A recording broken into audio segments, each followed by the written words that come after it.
Okay. The first thing I want to do is give kind of an overview about what we're going to be doing over the next few weeks leading up to the Yamim Noraim, the days of awe, the high holidays, Rosh Hashana, the New Year, Yom Kippur to Sukkot. And what I'm going to be doing for the next several classes, particularly today and next week, I'm going to give a kind of more general class on Rosh Hashanah. Actually, I'm going to be focusing in on one of the main themes of Rosh Hashanah tonight.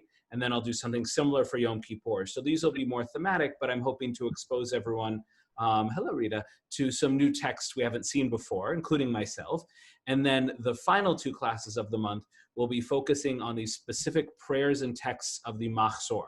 We're going to look at a selection, several of them, and look at, where did we get this text from? Who wrote it? What's the meaning of it? We'll actually, translate it and try and add some meaning so that when we do go into Rosh Hashanah Yom Kippur, even though it'll be challenging and not as powerful as being in shul, we'll still have something in our back pocket.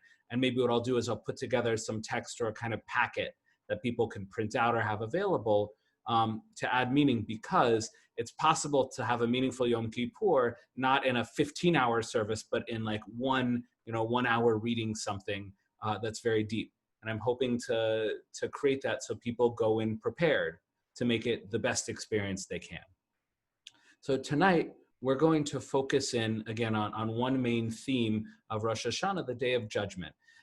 Just as a quick review of things that we've discussed in past years is the phrase Rosh Hashanah, the head of the year, is not a phrase that shows up in the 5 books of Moshe and the Chumash. It comes later in the Nevi'im and the prophets.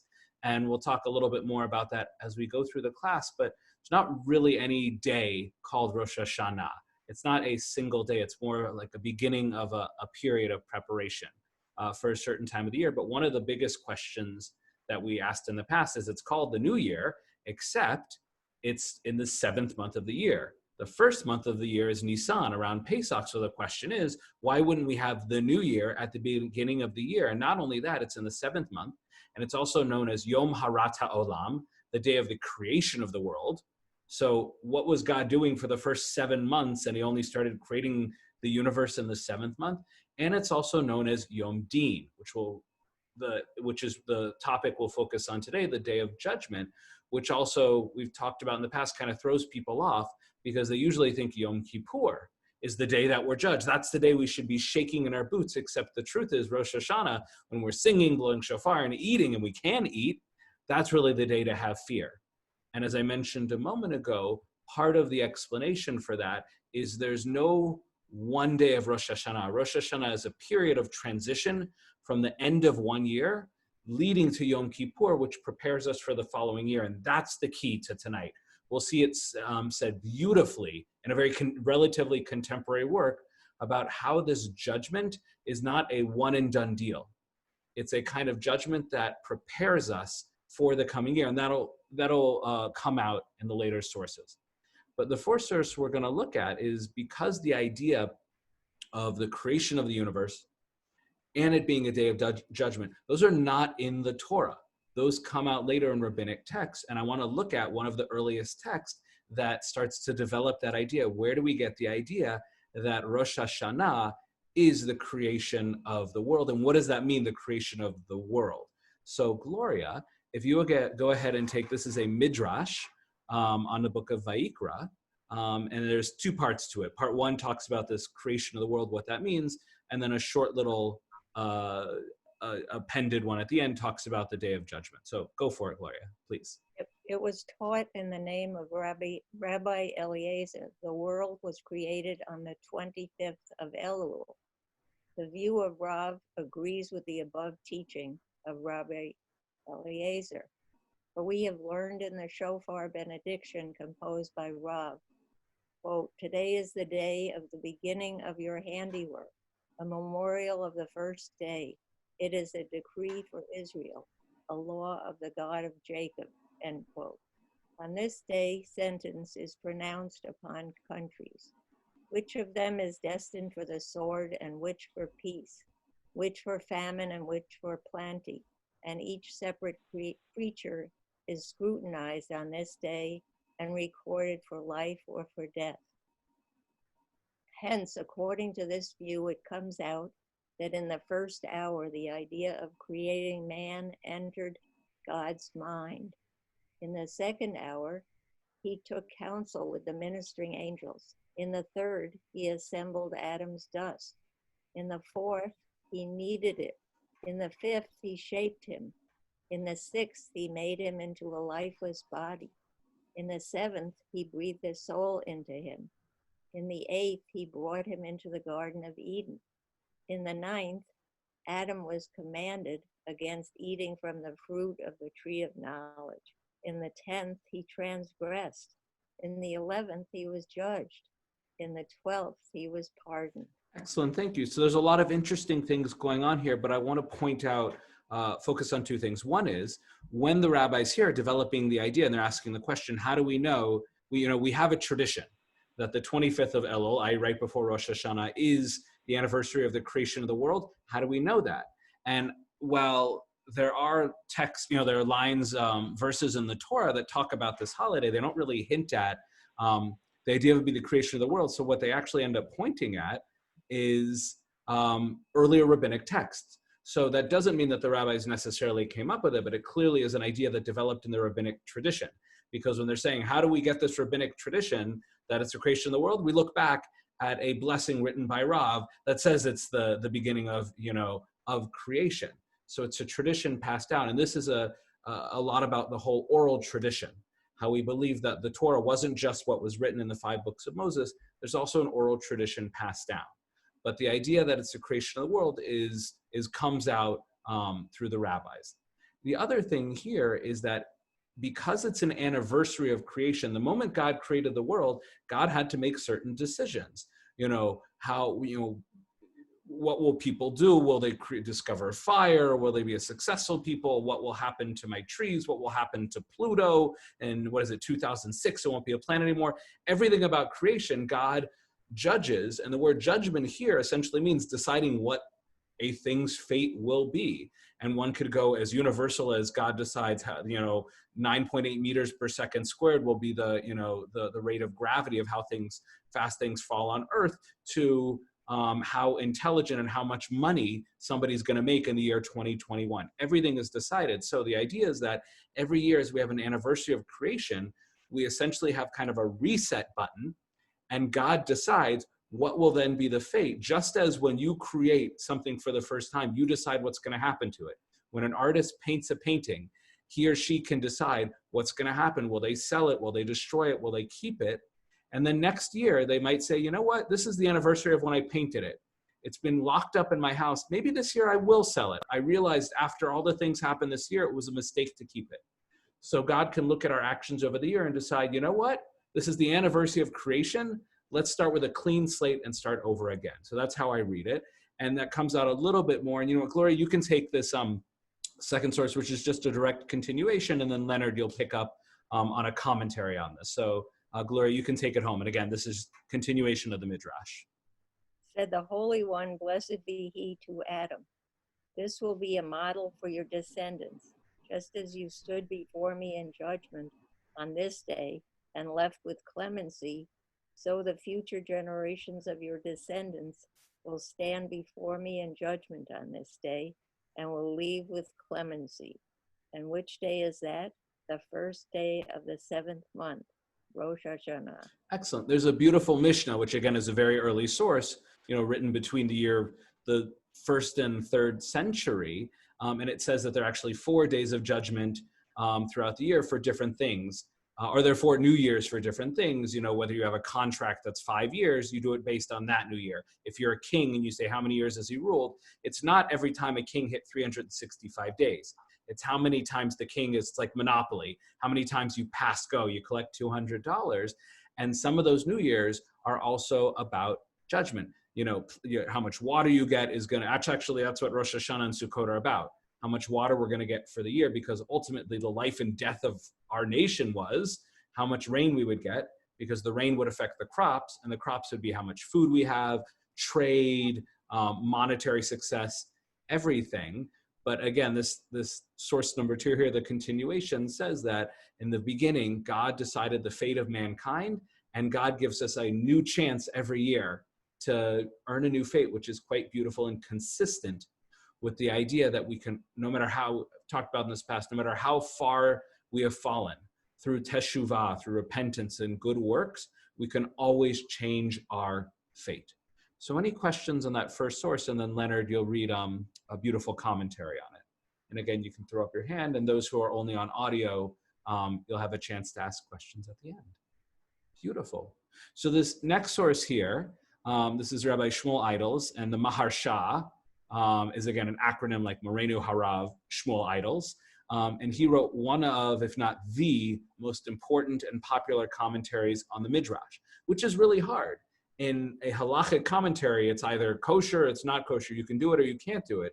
But to write a commentary on fables and stories and interpretations is tough, because there's often more than one interpretations, but his is beautifully written, and it has become the baseline for how we as Jews understand most midrashim. When we read a wild story and say we have no idea what that means, you usually start with the Maharsha and his Chiddushei Agadot, his new thoughts and interpretations on the stories. So Leonard, and it continues on the next page, go for it. Source number 3, we conclude. We conclude from this discussion that Rosh Hashana was established on the 1st of Tishrei, since the world, specifically man, was created on this day. And on this day, Adam was judged for his transgression. He did teshuvah, and God, in his mercy, who created the world, pardoned him. Therefore, our forefathers, Abraham and Yaakov, were born on Rosh Hashanah through the attributes of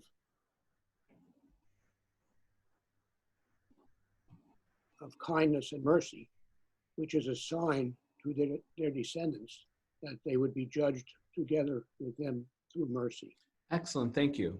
There's a few beautiful images here. The last one we've actually talked about in years past is that when we stand on Yom Kippur and we say, God, forgive us, and we think, well, we don't really deserve it, but you remember Yaakov and Avraham and Yitzchak and Sarah, Rivka, Rachel, and what they did for you, and we are their children.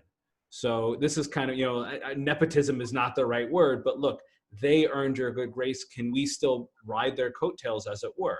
Now, many people are good enough they'd be forgiven, but for the average person, we'll talk about what do we do with the average person who's not bad, but not a righteous person. Ultimately, we say, don't do it for me. Don't do it for Joel. Do it for Yaakov and Yitzchak and the others who I mentioned. So that's a beautiful image there. But the other really important thing that they said, the other question we had is, so we established the judgment comes from the idea that at the beginning of creation, God had to decide, what would be, what everything's fate would be. And every year on anniversary, God says, I'm going back to creation. It's anniversary, like, this Wednesday, Sarah and I are having our 8th anniversary, and, we'll sit down and be like, all right, we made it this many. Should we keep going? The answer will be yes, especially when she sees the gifts that I got her, hopefully. But I got her mostly chocolate. She'll have chocolate in the morning. But that's a beautiful thing that God says, I'm coming back, and it's not that I decided your fate and I'm backing off. Every year we have a chance to advance our relationship. But the other thing here is, what do we mean that it's the creation of the world? Nisan is the first month. Why not then? And what it's saying here, it's not that all of creation started in the 7th month. The only thing that was created in the 7th month was human beings. So what started in Nisan was the great expansion, often called the Big Bang, the beginning of life and matter in the entire universe. That started on the 1st of the month of Nisan. And again, this is all within the rabbinic understanding of the universe. And then 7 months in, and I'm not saying that literally, but at least symbolically, on the beginning of the 7th month, and maybe it was, maybe the 1st of Nisan, God went through the calendar 8 trillion times, or actually it wasn't that long, but billions of times. And then on the how old is the universe right now, Leonard, approximately? What's our current?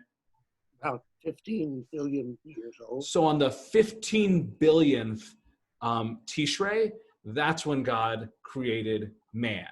And again, I'm being purposely, vague in it, but that's kind of the idea there, is that the universe started on the 1st of Nisan, but our creation, our relationship with God, and that's the focus here. we're not concerned about Alpha Centauri and galaxies out there. We're saying for us, our judgment, our fate, and again, the focus tonight on how what the year will be for us, what our destiny will be, that began historically at the beginning of the month of Tishrei. So I'll pause there, and we also have a few more people. Welcome to those who have joined. But any questions just on that? And again, those are just on audio. I'll make sure at the end you have an opportunity to speak. Excellent. So Rita, I'm unmuting you. And this is another beautiful source that some of you may have seen in the past. And if not, a lot of these sources, some of these sources are new. You may not have seen. Some of these are like the classic ones, which is important to build a foundation for Rosh Hashana. And this question is, what are the different kinds of people that are being judged? Wicked, not wicked, etc., like that. So, I'll let the text speak for itself. So, Rita, go ahead. Rabbi Kruspedai. Talmud Bavli, Rosh Hashana, the good, the bad, and the ugly. Rabbi Kruspedai said in the name of Rabbi Yohanan, 3 books are opened on Rosh Hashana. One of totally evil people, one of completely righteous people, and one that includes people with both good and bad deeds, binyanim. The completely righteous individuals are written and sealed immediately for life. The totally wicked individuals are written and sealed immediately for death. The sentence for the individuals with both good and bad deeds is suspended from Rosh Hashana until Yom Kippur. If they merit, they are inscribed for life. If they do not merit, they are inscribed for death. Thank you.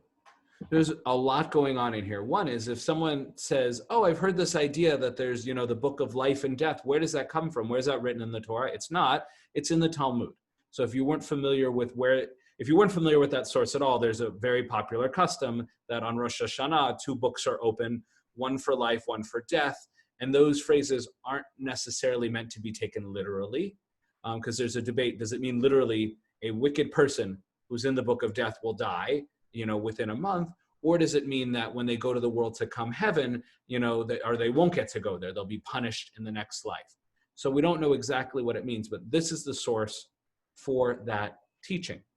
Now it says here there's 3 kinds of people: truly righteous, truly wicked, and in between.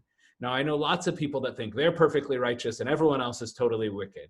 The reality is that most of us are these benonim, from the Hebrew word bain, which literally means between. And most of us are that during the year. And that doesn't mean that we're not good people. A benonim is somebody who kind of they're sort of near the middle, they lean a little this way or that. And by the way, somebody to be judged righteously doesn't have to become perfect between Rosh Hashana and Yom Kippur. They just need to get to 51%, which is why there are many who are accustomed between Rosh Hashana and Yom Kippur, the 10 days of repentance, Aseret Yemei Tshuva, who go out of their way to be extra good, giving extra charity, not speaking gossip, being extra kind. And the truth is, that'll make a difference. Somebody who's wicked wouldn't care. Somebody who's righteous, they'll keep doing it. And somebody who's average, to have 1 week or 10 days where they try and be a better person, it can't hurt. And of course, as with all New Year's resolutions, even though most don't stick, the hope is that if I, for 10 days, start doing something, maybe it'll stick for the rest of the year. But it certainly can't hurt. And the idea is that that'll get you to 51%, and you'll make it into the book of life. But what I want to look at for just a quick moment here, and I'll just read it because it's so short, is Rashi in his commentary on the Talmud, which is, again, a very foundational one, says, what is somebody who is this Benoni, this average person? Benonim, it's those with both good deeds and bad deeds, and their deeds are half and half. So according to him, somebody who's 51% good, has 51% good deeds, and we'll talk about what does that percentage even mean. But if someone's 51% good, they're a righteous person. And if someone's 51% bad deeds, then they're considered wicked.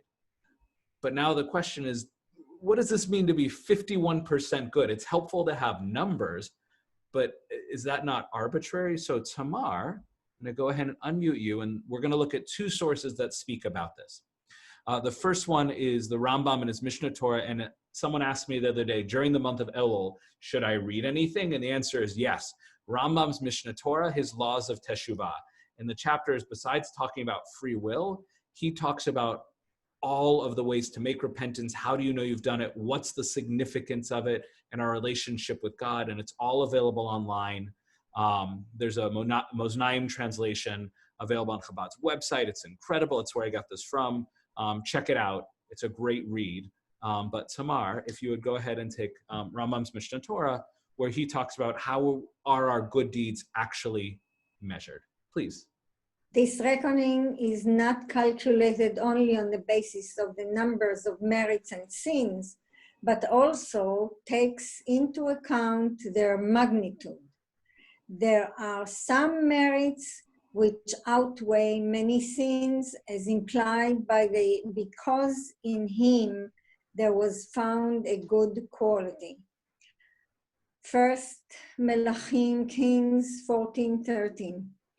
In contrast, a sin may outweigh many merits, as it says, one's sins may obscure much good, from Kohelet, Ecclesiastic 9, chapter 9:18.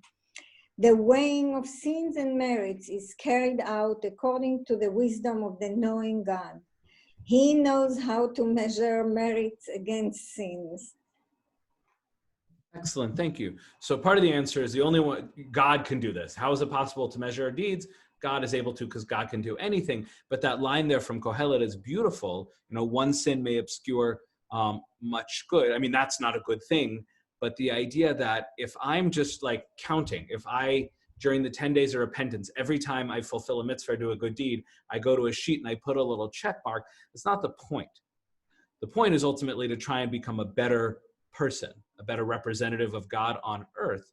And ultimately, God knows if I'm doing good deeds with intention. So if God sees, you know, that I'm trying really hard and I just keep failing and I just keep not being able to do it, I want to give charity to someone and they're gone by the time I get there, God still might forgive that person because God knows that the effort for them to go from point A to B, the effort they put into trying to be better is immeasurably good. But then there's a person who says, oh, you know, I usually give no charity and I'm going to give $1,000 because I'm fabulously wealthy. And I'm going to give $1,000 a day. And this person is a billionaire. It really doesn't matter as much as somebody who has no money and tries to give charity every single day. But the only one who can decide the value of our deeds is God. So while we should certainly try to be better in everything we do, we shouldn't think that it's a numbers game. We shouldn't think that God is sitting there just counting it and it's unfair. Oh, you know, this person was luckier that they could do more. No, God measures each of our sins and good deeds and mitzvot on their own merit. So somebody getting to 100 is not going to look the same as somebody else getting to 100. And Rabbi Yisrael Salanter, who is really the father of the modern ethical Musar movement, which helped create different kinds of yeshivot. And really it's, you know, once you're already doing all the commandments and mitzvot, on top of that, how do you become a good person? He's the modern father of that. So I think, Lynn, I'm going to go ahead and unmute you. It looks like you're on the beach, but the water is frozen. It's very odd, very strange. I think you just need to unmute yourself on your side. Oh, I accidentally just muted you again. Try it again. It's like trying to open a car door. Okay, there you are. If you would go ahead, please, and take this from Or Yisrael Rabbi Salanter's work. Go for it. Okay. God's scale of justice. Every action can be assessed according to the action itself and the person who performs the action. From the perspective of the action, every good action is gauged by the results which it produces. A person will be praised for his actions accordingly. To the extent that there are beneficial results, an action will be considered to be qualitatively better. All good actions will stand in his merit. The principle was expressed by our sage. This principle was expressed by our sages when they said a good act has principle, reward, and has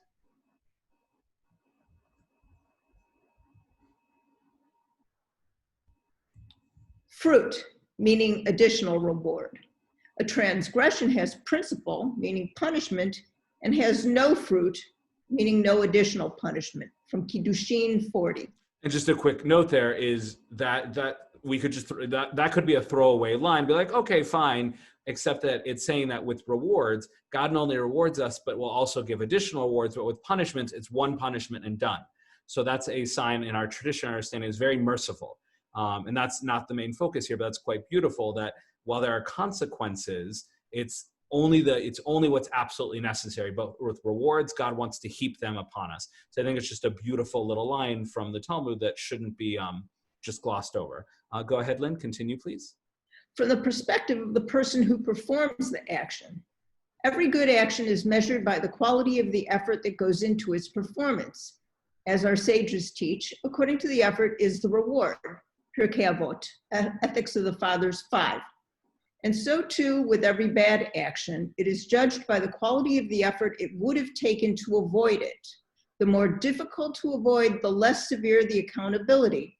As our sages have said, Rabbi Meir said, greater is the punishment for failing to wear white tzitzit strings than the punishment for failing to wear the blue one, which is more difficult to procure. So just to if that's not clear, just to essentially say, if there's something bad and it's really easy to avoid doing, then if I do that bad thing, God will be more forgiving. But if there's something that's incredibly difficult, and here it's actually talking about a positive mitzvah, but it's the same thing.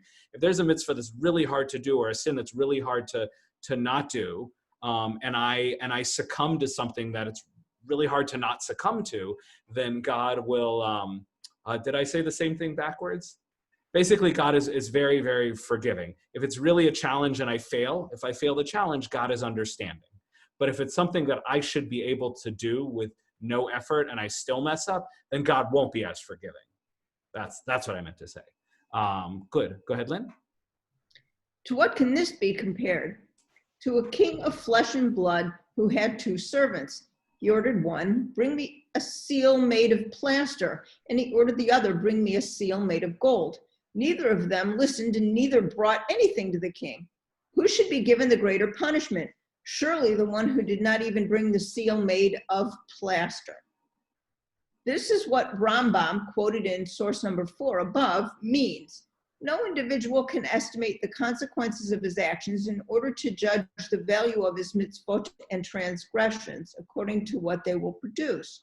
Similarly, no person can evaluate the great effort that is invested in fulfilling the Torah and mitzvot.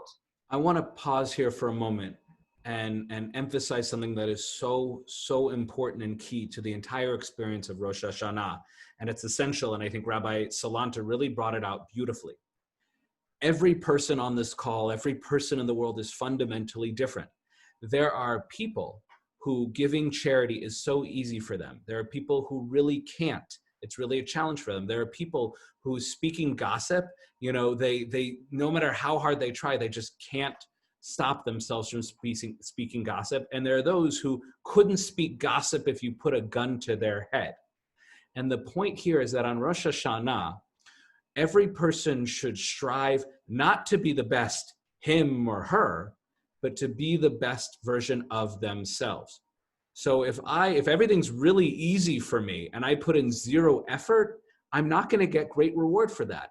If I'm naturally a righteous person, which I don't think I am, but there are those who are just naturally good. They're naturally philanthropic, whatever. It's not bad. They're not going to get punished for it, but their reward will not be as great as somebody who just really struggles, is living in a horrible life situation, and it's so tough for them to get out of it, and they still try. And even if they don't succeed, they tried their darndest.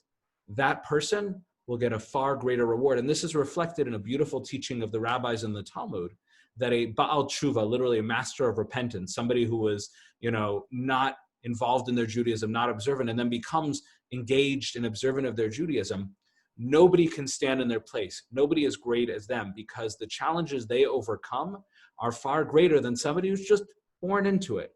And again, someone who's born into it is still a good person, but the accomplishments, the reward, and they said at Pirkei Avot, the amount of effort will yield a certain amount of reward. So the message for all of us here is we go to Yom Kippur and think on Yom Kippur, I need to be as holy as the great rabbis and rebbitzins of old, and I need to do everything perfect. No. You just need to grow in your own way. So if it's a person who, never goes to synagogue, well, it's not an option now, never gets charity or speaks a lot of gossip, and for them, going one day without gossip would be the most incredible thing, fine. For them, that's a great accomplishment. And no one else should judge them and say, why aren't you as holy as the rest of us? So none of us here needs to be perfect. We just need to be a better version of ourselves wherever we are on the map. And that's a powerful message for Rosh Hashana and the Day of Judgment. Someone goes in a shul and says, I come here once a year. I don't keep kosher. I don't keep Shabbos. Why would God ever forgive me? And if that's a person who in their life, Shabbat and Kashrut just never really it never worked for them, but they do come to shul and they do try for one day their best, and God sees that it's a struggle, a challenge for them, God will be forgiving and rewarding of them. Very important. So before we go on to the next source, which may be the final source, are there any questions up until now? And again, we'll have more time at the end. Good. So this next source here, again, a contemporary source is Rabbi Chaim Friedlander, 20th century, came from Germany, and he writes about a lot of topics, but he has, a beautiful work, and I'm pretty sure we've seen what he's had before, and I guess I will go ahead and take this last source.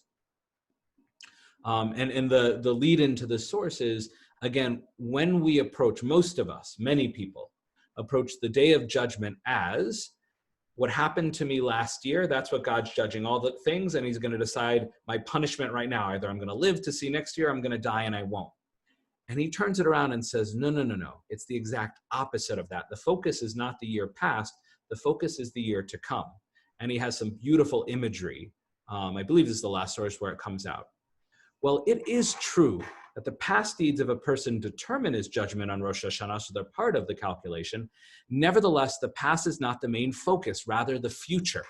The judgment on Rosh Hashana is not like that of an earthly court, which looks at a person's past actions in order to hold him accountable and determine his reward or punishment. Such will be the case on the great and awesome future day of judgment, upon which we'll be judged on all our past actions to determine our ultimate reward and punishment. So he's saying, as a side point, there will be a point in history when it's the end of life. There'll be no more corporeal physical bodies. There'll be no more world as we know it. And on that day, God will decide or judge us on all our actions. But no, Rosh Hashanah is doing something different and actually very helpful. And it'll come out in the text. But the judgment of Rosh Hashanah is of a different sort. The focus is mainly on the future. Judgment is merely a function of the special nature of the day, since it is the Rosh, literally head of the year, that incorporates the entire year to come. As such, God naturally judges us by the virtue of this head. He will give us all that we will receive for the needs of the new year. That is what is meant by the expression, today is the day the world was conceived. The word conception is used to signify that the entire year is created in potential on Rosh Hashanah. And therefore today, we stand in judgment. This goes full circle with our first source. When God created the universe, God couldn't judge us on our past actions. God had to say, well, based on what I know about my creation, I think that man needs X, Y, and Z. I need to give him this amount of intelligence, this amount of hunger, this amount of sickness, etc., and then give man free choice. And then man deals with those things that God has given, everything from how much rain to how physically strong we are. Everything about our creation, God decided. And then we live our lives. And then the next year, it's not that God is punishing us for what we did. It's that God is re-examining what happened to us in the last year and said, how can I set my people, my humans, my creation up for success going forward?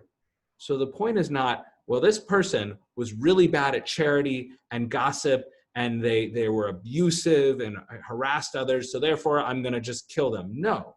God will say, you know what this person needs? They need an intervention. They need a new job. They need to lose their job. They need a relationship to end. They need a new relationship. God decides what are the things that each of us needs to help us be better in the coming year. Now, all of those things mean nothing unless we choose to act on them. And that's a bigger question about free choice and God putting paths before us. So if somebody has had a really tough year and then a major shift in their life, a major choice comes before them, they can approach it as saying, God gave me this choice to go on a different path. And I can either take the better path or keep doing what I've been doing all along. And one of the things that I've been saying over the last few weeks about Elul is what Elul really is meant to do for us is to give us an opportunity to think about when Yom Kippur comes, I know I'm going to be sorry because I did X, Y, and Z. But it's not enough just to beat my chest and say I'm sorry. It's to think about why did I make those mistakes and how can I be better for next year? Why was I not working as hard? Why did I get in too many fights? Why was I not good at budgeting? And think about how can I be better next year? And this final example that Rabbi Friedlander gives, I think is really, really apt for that notion about planning for the year to come and God giving us the resources or choices that we can use to make a better year. Let's give an example from the real world. Every factory or retailer has an annual budget. The purpose of fixing a budget is for the future. That is, we deliberate about how to finance the growth of the business in the future. But in order to do so, we look back at the productivity of the previous year. How did our business do? If it did great, let's keep doing that. And if it did bad, what can we change? There are, of course, many factors, but one can only allocate resources based upon possibilities that have been determined in the past. As such, one must know the income and expenditures of the past and on that basis prepare for the future. We see then that the purpose of a budget is for the future, while it is based on an accounting of the past. So too is the judgment of Rosh Hashana. It is more like a budgetary allocation than a trial. This work is very much a product of this Musar movement. The modern Musar movement was heavily influenced by Benjamin Franklin. I actually just read Benjamin Franklin's autobiography a few weeks ago. Parts of it, he never finished it, so parts get a little dry, but there's this really cool section in the middle where he suggests that if a person wants to be better, what they need to do is keep a kind of diary and keep track of their attributes, what they do, what they've done wrong, what they want to do right, and constantly keep track and then track their progress in it. That work was then picked up by an author and turned into a major work in the Musar movement called Cheshbon HaNefesh. I believe that's the one that's based on it. There was a work based on it. I think that was the one that suggests keeping a journal of your deeds, keeping track of your expenses, and at the end of the year, saying, how have I done? What do I need to change? There's a number of things that come out of this. One is that the month of Elul that we're in right now cannot be a throwaway month. Rosh Hashana and Yom Kippur will not be successful if we wait till the last minute. We must think now, whether we make a diary or we just kind of think about it in general, we have to start thinking now, what do I need to be? What must I be better on? From the ritual sphere to the interpersonal sphere, hobbies, it does everything. What can I be better on next year? And why wasn't I? Why wasn't I good on my diet? Why did I get into fights? Why did I spend more money than I should have? What led us to this moment and how can we get out of it? We shouldn't expect to fix everything, but we're not going to fix anything unless we actually do some hard work. And Rosh Hashanah is, again, it's the beginning of a process of 10 days leading up to Yom Kippur, but that process already started. In reality, we should be doing that all the time, but I'm really urging us, everyone here, pick one thing. Pick one thing that you know on Yom Kippur you're going to be beating your chest over, and think about how can you improve even a little bit. How can you move the needle? You know, Rambam talks about the golden mean, try and find a balance, and it says, you don't have to be perfectly good, but lean that way. How can you lean in to being better at something that you need to work on? Because the point, as we've seen here, of Rosh Hashanah is not about God punishing us. It's about God trying to set us up for success and giving us the resources and a second chance and the opportunities to be better. But we have free choice, and only we can choose to take those opportunities and become better people.